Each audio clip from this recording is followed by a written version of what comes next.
Bienvenidos al canal del terror, Laberinto Nocturno TV. Me contrataron para cuidar un hospital que llevaba 7 años abandonado en las afueras de Guadalajara. La empresa de seguridad no me dio muchos detalles, solo que el inmueble estaba en proceso de venta y que necesitaban un guardia nocturno para evitar que entraran vándalos o personas sin hogar. Turno de 12 horas, de 8 de la noche a 8 de la mañana, solo, con radio, linterna y un teléfono de empresa que tenía señal exactamente en 2 puntos del edificio, la entrada principal y el cuarto piso. Acepté porque necesitaba el dinero. Tenía deudas, mi señora estaba embarazada y el sueldo era el doble de lo que pagaban los trabajos diurnos. Empecé el primer lunes de marzo de 2021. Y terminé el trabajo exactamente 9 días después, porque en el 9º día ocurrió algo que me hizo renunciar sin recuperar el depósito de uniforme. Les voy a contar lo que pasó en esos 9 días, porque necesito que alguien más lo sepa. El hospital tenía 5 pisos, un sótano de morgue y archivo, y una capilla en el ala oeste. En su época había sido un hospital de maternidad y cirugía general de tamaño mediano. Cerró por problemas financieros en 2014 y desde entonces nadie había tocado nada. Los expedientes médicos seguían en los archivos, las camas plegadas en los cuartos, el equipo quirúrgico bajo fundas de plástico en los quirófanos. Era como un museo congelado en el tiempo. Los primeros 3 días todo fue normal. Normal de guardia nocturno, quiero decir, silencio, oscuridad, mis propios pasos en los corredores de terrazo, el ruido del edificio contrayéndose con el frío de la madrugada. Hacía mis rondas cada 2 horas, flasheando los cuartos con la linterna, verificando que puertas y ventanas estuvieran cerradas, registrando en la bitácora, aburrido, tranquilo, exactamente lo que quería. El cuarto día, cuando llegué a hacer la ronda de la 1 de la mañana en el tercer piso, encontré la puerta de la habitación 312 abierta. Había cerrado yo mismo en la ronda de las 11, cerrada con el pestillo. No había otra forma de abrirla desde afuera sin llave. Las únicas llaves las tenía yo y el supervisor de la empresa, que estaba en su casa en Zapopan. Entré a la habitación con la linterna en alto, vacía. Cama plegada contra la pared, colchón enrollado, el cuarto en el mismo estado en que estaba desde 2014. Revisé el baño. Nada. Cerré la puerta de nuevo, anoté el incidente en la bitácora y seguí la ronda. Al día siguiente le pregunté al supervisor si alguien más tenía acceso al edificio. Me dijo que no, que yo era el único autorizado. Esa noche, la 312 volvió a estar abierta. La semana de trabajo, los días 5 al 7, el edificio me enseñó sonidos que no debería tener. No estoy hablando de los ruidos normales de una construcción vieja. Esos los había aprendido ya. Estoy hablando de otra cosa. Un sonido específico que empecé a escuchar en el ala este del segundo piso, que era donde estaban las habitaciones de maternidad. Un llanto. No de adulto. De recién nacido. La primera vez que lo escuché pensé que era un gato. Los gatos recién nacidos hacen un sonido que puede confundirse con un bebé. Me acerqué al ala este buscando el animal. El sonido cesó cuando entré al ala. Revisé todos los cuartos. No había nada. La segunda vez, 3 horas después, el llanto era más claro. Y no venía de ningún cuarto específico. Venía del corredor mismo, del centro del pasillo, como si la fuente del sonido flotara 1,5 metros de altura en el aire vacío. Apunté la linterna hacia el sonido. El pasillo estaba completamente vacío. El llanto se detuvo de golpe. No se fue apagando. Se detuvo, como si alguien apretara un botón. Esa noche no completé la ronda del ala este. Me quedé en la entrada principal hasta las 8 de la mañana con la espalda contra la pared y los ojos fijos en el pasillo central. El 9º día fue el último. Llegué a las 8 de la noche como siempre, firmé la entrada. Hice la primera ronda sin novedad. A la 1 de la mañana empecé la segunda ronda. Cuando llegué al tercer piso, la habitación 312 estaba abierta. Entré. Vacía. Cerré la puerta. Fui al cuarto piso. Todo cerrado. Bajé al segundo piso, a la este. El llanto estaba ahí, igual que los días anteriores, viniendo de ninguna parte en el pasillo. Y entonces, lo que no había pasado antes, una puerta se abrió. La 215. Se abrió despacio, desde adentro, como si alguien la empujara con cuidado. Me quedé paralizado.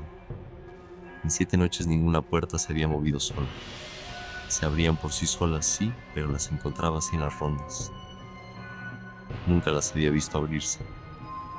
Apunté la linterna hacia la puerta abierta de la 215. Oscuridad. Luego, desde adentro de la 215, una voz. No el llanto. Una voz de mujer adulta, baja, que decía algo que no pude entender al principio. Me acerqué un paso. Otro. Llegué al umbral de la puerta y apunté la linterna al interior. La habitación estaba vacía, pero en la pared del fondo, escrito en lo que parecía ser polvo acumulado sobre la pintura, como si un dedo lo hubiera trazado recientemente, había una frase. No la voy a repetir completa. Solo diré que era mi nombre. Mi nombre completo, incluido el segundo apellido que nadie usa. Y debajo, una fecha. Una fecha que todavía no ha llegado. Esa noche salí del hospital a las 2 de la mañana. Dejé la linterna y el radio en la caseta de entrada y no volví.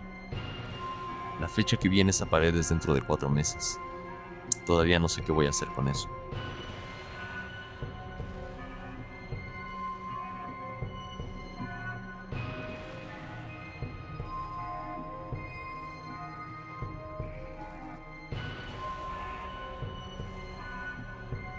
Esto lo escribo porque ya no aguanto más cargarlo sola. Llevo 3 años sin contárselo a nadie porque cada vez que intentaba hacerlo las palabras no salían. Mi psicólogo dice que es disociación, que mi mente bloqueó el recuerdo porque fue demasiado intenso. Puede ser. Pero yo sé que no es solo eso. Yo sé que lo que pasó esa noche fue real. Y sé que parte de lo que invocamos no se fue cuando cerramos la sesión. Tenía 19 años. Era mi primer año de universidad en la Ciudad de México. Vivía en un departamento de Coyoacán con 2 compañeras de carrera, Renata y Sofía. Éramos las 3 de provincia, las 3 lejos de nuestras familias por primera vez. Las 3 con esa mezcla de libertad y soledad que tiene vivir solo cuando eres joven. Buscábamos experiencias. Éramos de esas chicas que leen el horóscopo con ironía, pero que en el fondo lo creen un poco. Fue idea de Renata. Habíamos visto un video en YouTube de alguien usando una tabla Ouija y Renata dijo que quería intentarlo. Sofía y yo dijimos que sí. Compramos una tabla en un bazar de Coyoacán, una de madera con las letras pintadas, y esperamos a que fuera viernes por la noche. La preparamos como dice que hay que hacerlo. Velas, habitación oscura, el puntero en el centro del tablero. Éramos las 3 solas.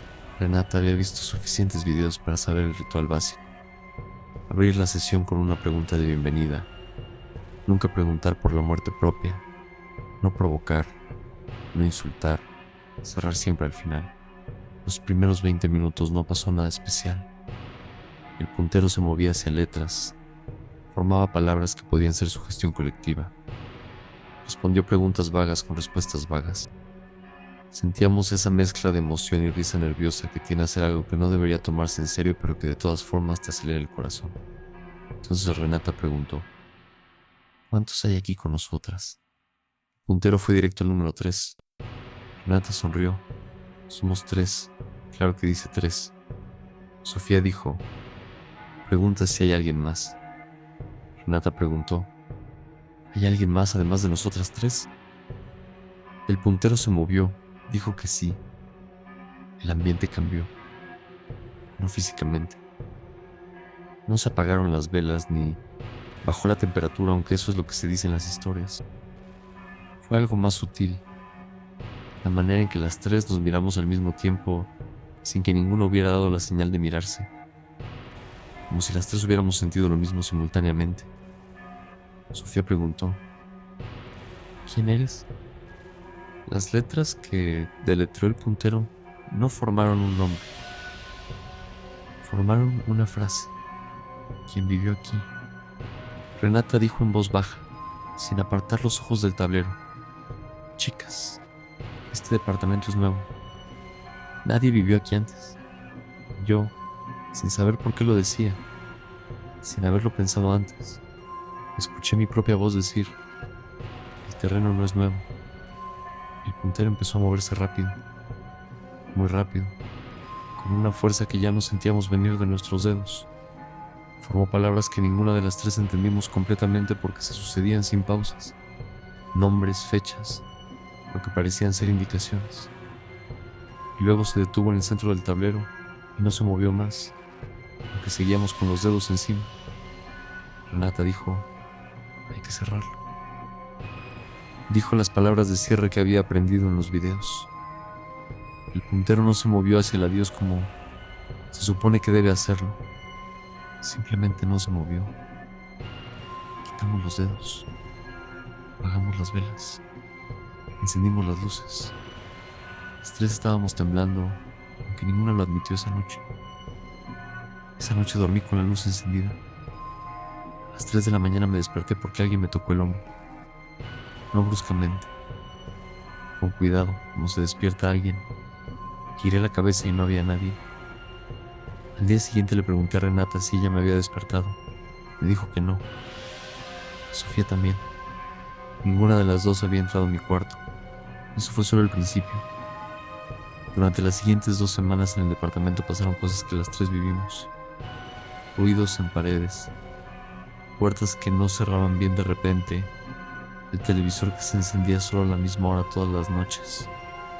Cosas que podían tener explicación, pero también cosas que no la tenían, como la noche en que Sofía entró a mi cuarto a las 2 de la mañana diciendo que alguien había estado parado junto a su cama mirándola y que cuando encendió la luz estaba sola. O la mañana en que encontramos la tabla Ouija que habíamos guardado en un cajón del closet sobre la mesa del comedor, abierta, con el puntero sobre las letras que formaban mi nombre. Nos cambiamos de departamento a los 3 meses, las tres, al mismo tiempo, sin hablarlo entre nosotras. Simplemente las tres llegamos un día con la misma decisión tomada y sin sorprendernos mutuamente. Renata dice que desde esa noche ya no usa ningún objeto relacionado con lo paranormal. Sofía dice que a veces en casas nuevas siente que no está sola aunque esté sola y que ya aprendió a ignorarlo. Yo tengo algo diferente. Desde esa noche, cada vez que entro a un lugar que tiene historia, que tiene carga, una casa vieja, un edificio con antigüedad, un cementerio, siento algo que no sentía antes. Una especie de peso en el pecho, como cuando estás en un lugar donde el aire está viciado, aunque el aire esté limpio. Y a veces cuando ese peso es muy fuerte, escucho un nombre. El nombre que el puntero formó esa noche antes de detenerse. Un nombre que no era ninguno de los nuestros y que ninguna de las tres había dicho en voz alta. Mi psicólogo dice que es ansiedad, que el episodio fue suficientemente perturbador para dejar una huella en mi sistema nervioso. Puede ser. Pero hay noches en que el nombre se escucha con tanta claridad, tan cerca, tan dentro, que ansiedad parece una palabra demasiado pequeña para lo que siento. No volvería a tocar una ouija aunque me pagaran.